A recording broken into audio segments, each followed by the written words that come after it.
Good day, Nigerians. Good day, Africa. Solidarity forever.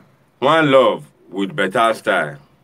As we all know, this na Ember month.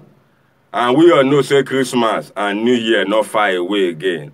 I want to advise my brothers and sisters where they drink. So make una not drink, drive. If you know say you go drive, not drink. If you know say you go drink, not drive. So that you go fit follow us enter 2019. That na for that. We all know say election don't start. Or rather, campaign for election don't start on the 18th of this November, will be 2018. Where they won't go vote for February 2019.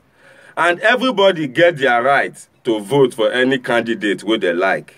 Anybody get their right to vote or campaign for any party where they like. But I can't beg una, Nigerian youth. I don't need to call anybody name for this video. I can't beg una, Nigerian youth. Make una not vote for any old person. Make una not vote for anybody where they sick. Make una not vote for anybody where don't pass 60 years. Make una look around the candidate where they below 60 years. Make una choose anyone. Make una vote for. But my candidate now Omoyele Sowore will be AAC candidate for president. Now him me I dey vote for. And now him me I dey campaign for all of una. Make una vote for. So I go beg everybody wey believe in AAC, believe in Omoyele Sowore, make una share this video and make una contribute one way or the other. I dey come from Port Harcourt. Or rather, I did Port Harcourt since the past 1 week. I go Port Harcourt, I go there, Bayelsa, I go Delta State, and I go Edo State before I finally come back to base now. Now, I'm not that impressed at all. I'm not that impressed for the way the campaign they go since 5 days ago or even before that time. So many people don't come out for this social media or so many groups don't come out on behalf of AAC and Omoyele Sowore. Say that they solicit for funds for campaign. I never see what those group or those individuals don't do personally now because I did this social media, they see everything. Because I hear everything they pass. And not just social media now. The Bayelsa, the Port Harcourt, the Warrior and Edo State when I go, I not sit down for one place. I walk out all the areas. Especially Edo State and Benin City. I walk out all the corner. I not see the ginger, I not see the swagger. Now make I can't do this video now. I want beg now. Especially the people from South.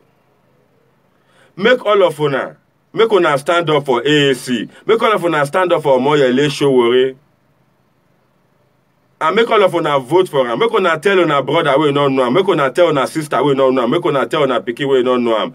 Those people where they for abroad, where they diaspora, where they for Europe, they for Australia, they for Canada, they for Berlin, they for everywhere for Europe.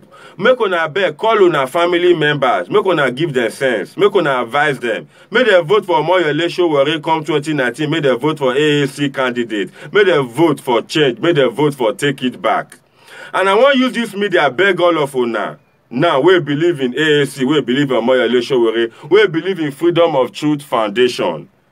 Make una donate to this account, Freedom of Truth Foundation. Make Dr. Osku, me, and Freedom of Truth Foundation team take do campaign for the next 3 months for Omoyele Sowore and AAC party. Life go change na process. Life go change if we put the right person. But if we continue to put these old leaders, these old people where go soon die, where get different disease and sickness, where they use our money, they treat themselves, they use our money, they enrich themselves, they enrich their family, and they push this silly cabal where they control Nigeria negatively. Even I not change this method, and these same people go, they worry us, they go, because not be rude that they rule us, that they worry us, that they give us problems, that they give us gobe, that they take us like a lema. They take us like Mugu. And our Mumu don't do. Make una vote for AAC candidate or any other young candidate who una think. Make una not vote for anybody who don't pass 60 years old.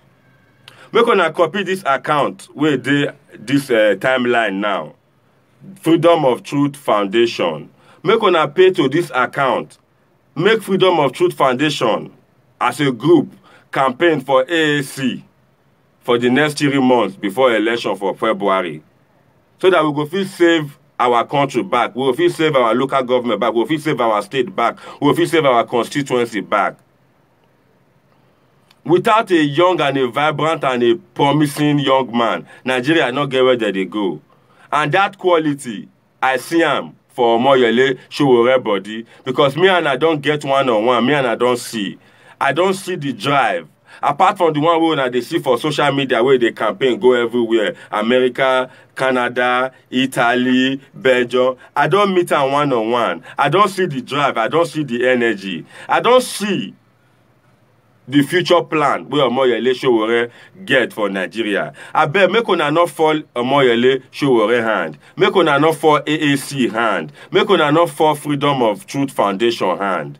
Make we uplift freedom. Make we uplift change. Make we stand gidigba. Make Nigeria for go another level. Not be the fake level where some people don't go bring come for us illegally. They won't follow back, carry first, or follow back, carry distinction. No. Make una donate to this account, Freedom of Truth Foundation. Make the Freedom of Truth Foundation take campaign for AAC and Omoyele Sowore.